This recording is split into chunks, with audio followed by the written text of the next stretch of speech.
Je tiens tout d'abord à remercier Résamont et la Fondation Courmayeur de m'avoir invité à participer à ce colloque sur la télémédecine. Il y a quelques années de cela, j'avais été convié aux premiers travaux pour faire cette étude comparative. Je ne puis malheureusement être physiquement avec vous présent aujourd'hui. C'est la raison pour laquelle j'ai décidé de m'adresser à vous au moyen de cette courte vidéo. Je vous prie d'excuser le caractère peut-être quelque peu distant de mon intervention, mais je tenais particulièrement à pouvoir participer à vos débats. Je vous souhaite... En droit français, la télémédecine, entrée dans les mœurs depuis plusieurs années, dispose d'un périmètre juridique clairement défini. Une fois celui-ci posé, il conviendra d'aborder les modalités de recours à l'acte de télémédecine avant d'étudier le régime de responsabilité qui lui est applicable.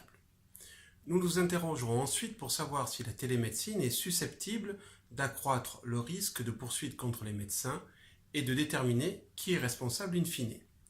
Enfin, nous aborderons également brièvement le régime de responsabilité lié à l'utilisation des outils technologiques. C'est la loi du 21 juillet 2009 qui a donné en France la définition légale de la télémédecine. L'article 6316.1 du Code de la santé publique, issu de cette loi, dispose que la télémédecine est une forme de pratique médicale à distance utilisant les technologies de l'information et de la communication. Selon les termes du décret du 19 octobre 2010, elle recouvre 5 types d'actes. La téléconsultation, matérialisée par la consultation d'un patient à distance. La téléexpertise, au titre de laquelle le praticien sollicite un avis à distance d'un ou de plusieurs confrères. La télésurveillance médicale, permettant à ce praticien d'interpréter à distance les données nécessaires au suivi du patient et, le cas échéant, de prendre des décisions relatives à sa prise en charge. La téléassistance médicale, qui a pour objet de permettre à un professionnel médical d'assister à distance un confrère au cours de la réalisation d'un acte.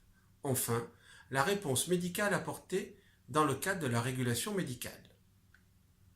De fait, la télémédecine ouvre une voie nouvelle dans la pratique médicale, voie devenue incontournable au regard de l'extraordinaire démocratisation de l'information en réseau.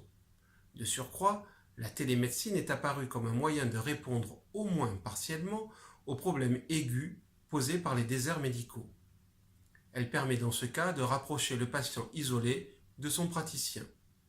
Elle permet aussi la mise en place par la téléexpertise d'un nouveau parcours de soins ainsi que d'un véritable travail d'équipe pour les différents intervenants.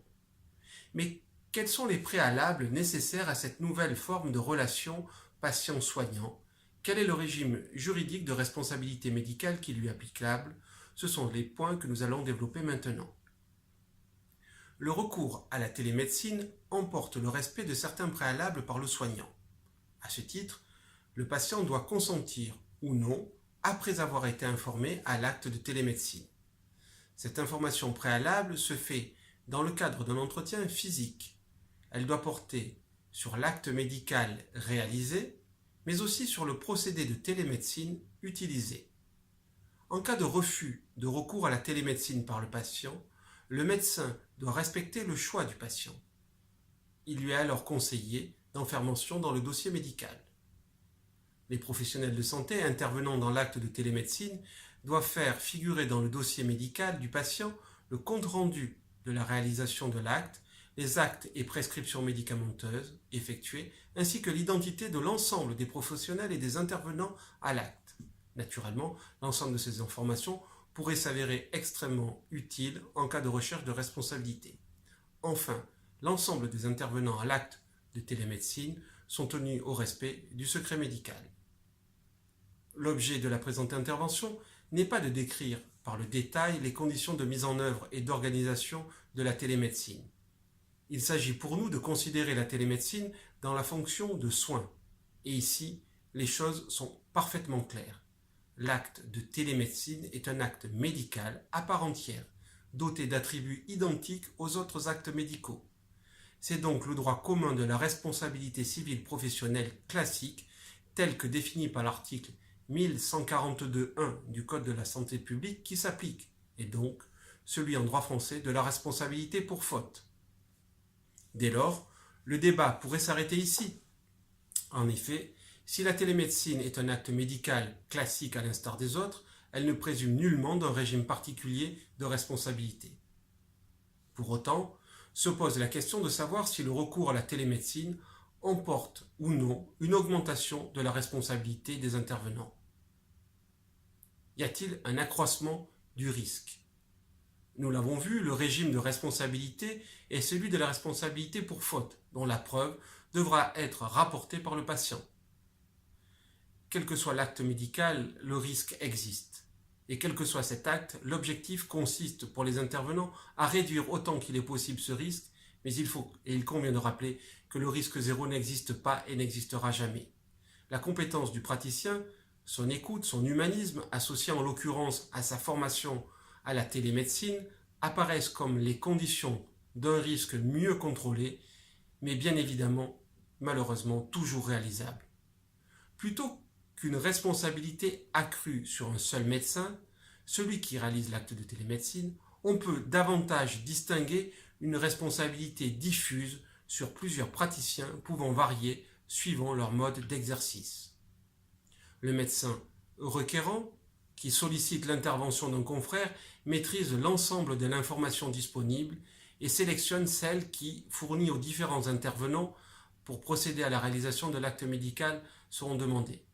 En cas de doute sur le point de savoir si l'ensemble des informations a bien été transmise, le praticien concerné doit les solliciter ou s'abstenir de poser un avis ou un diagnostic. C'est ce qu'a décidé le tribunal administratif de Grenoble dans une décision importante du 21 mai 2010. Le médecin requis, quant à lui, répond à la sollicitation de son confrère requérant. Il doit avoir connaissance des éléments du dossier médical qu'il juge nécessaires pour donner son avis au spécialiste. De même, les auxiliaires médicaux concernés doivent avoir accès au dossier du patient. L'identification des responsabilités tiendra compte de l'asymétrie éventuelle des connaissances dans laquelle les médecins requis peuvent se trouver par rapport aux médecins requérants. Si tous les moyens liés à la connaissance du dossier médical ne sont pas correctement donnés ou utilisés, le médecin requérant comme le médecin requis pourront être déclarés en cas de dommage seuls ou solidairement responsables d'une négligence fautive. Mais qui est responsable in fine? La responsabilité pour faute du ou des praticiens sera engagée différemment selon son ou leur mode d'exercice. Entre médecins d'établissement public de santé, c'est l'établissement public qui est responsable de l'organisation des soins. Et donc, à ce titre, c'est l'établissement public qui sera responsable en cas de dommages liés à l'exercice de la télémédecine. Pour le cas des médecins liés par contrat à des établissements de santé privés, si le médecin requérant ou le médecin requis sont salariés, eh bien c'est l'établissement de santé qui répondra de l'organisation de la télémédecine et donc également en termes de responsabilité. Lorsque le médecin requérant libéral est en relation contractuelle avec son patient, eh bien, il sera directement responsable d'éventuelles conséquences dommageables. Cette responsabilité pourra être toutefois solidaire en cas de dualité de faute entre le médecin requérant et le médecin requis ou en cas de difficulté pour déterminer les causes principales du dommage. Entre médecins d'établissement de santé public et médecins d'établissement de santé privé ou médecins libéraux, la situation est celle d'un codiagnostic ou d'une coprescription par deux médecins dont le statut juridique diffère. Les cas de figure varieront selon que le médecin requis ou requérant sont ou non salariés de leur établissement privé. Toutefois, les règles juridiques applicables demeurent celles énoncées plus avant et l'on pourra assister à une condamnation in solidum des différents intervenants. Un dernier point à envisager est celui de la responsabilité liée à l'utilisation des outils technologiques nécessaires à l'acte de télémédecine. En droit français, l'article 1142.1 du Code de la santé publique instaure une responsabilité cette fois-ci sans faute du professionnel de santé ou de l'établissement tenu à une obligation de sécurité résultat pour le matériel de télémédecine qui est assimilé à un dispositif médical. Le médecin qui utilise pareil dispositif doit connaître l'usage, le maniement et les limites des technologies qu'il met en œuvre. Il doit pouvoir faire appel en tant que de besoin à des tiers compétents pour l'utilisation des technologies les mieux adaptées à la situation. Le médecin est tenu de s'assurer de la compétence des tiers technologiques ainsi que du respect du secret professionnel auquel ils sont également personnellement soumis. En cas de dommage causé à un patient et lié au dysfonctionnement du matériel de télémédecine, les médecins requérants, médecins requis ou établissements de santé pourront voir leur responsabilité engagée en l'absence de faute. Il convient toutefois de nuancer ce propos puisque chacun d'entre eux pourra exercer une action récursoire à l'encontre du tiers technologique concerné pour manquement aux obligations prévues au sein du contrat qui les lie. Les tiers technologiques regroupent les différents intervenants impliqués dans le fonctionnement des technologies de l'information et de la communication. Ils doivent fournir en tant que tels un matériel dont la fiabilité et la sécurité sont conformes aux règles prévues par le Code de la santé publique en matière de dispositifs médicaux. Les tiers technologiques sont responsables de la maintenance de ces outils technologiques, mais également de l'information des professionnels et des établissements de santé dans le cadre de leur obligation de conseil renforcé. Tant les médecins libéraux que les établissements de santé, en qualité de co-contractants, mais aussi les victimes d'une défaillance du système, pourront agir à l'encontre de ces tiers technologiques.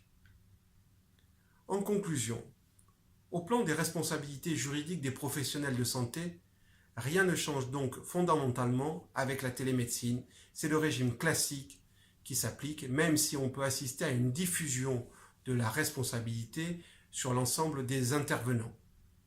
La rédaction de conventions entre les différents intervenants à l'acte de télémédecine permettra de délimiter la nature précise de leurs engagements respectifs et les contours de leurs responsabilités.